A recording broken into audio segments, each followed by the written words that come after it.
สบายดีมื้อนี้เฮาก็สิพามาเบิ่งกระป๋อมใหญ่ว่ามื้อนี้สิเห็นบ่หรือบ่เห็นก็สิพาไปเบิ่งนำกันเนาะ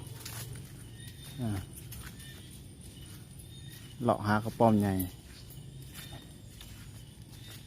กระป๋อมยักษ์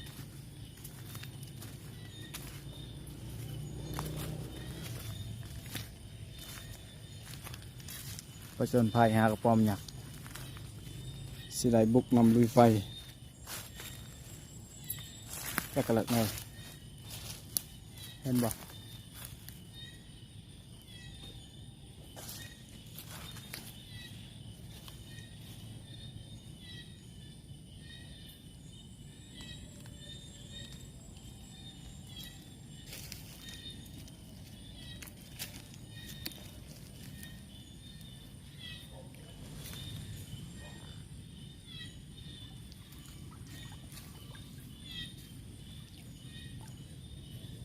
เห็นบ่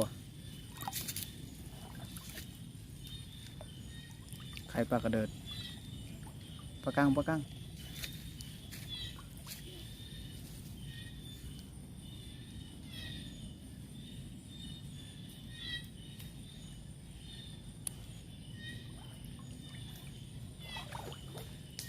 โอ้มันอยู่สูง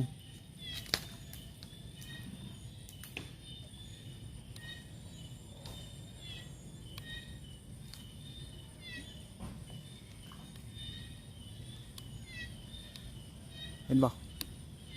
มันอยู่สูงใช่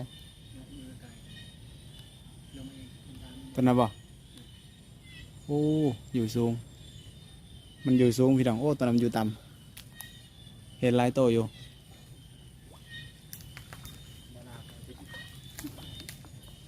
สีฟ้าไปเบิ่งตัวต่ำนะไป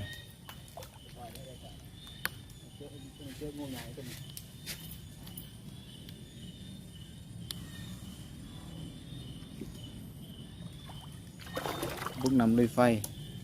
ปลากระหลายเห็นตัวใหญ่แล้วพี่น้อง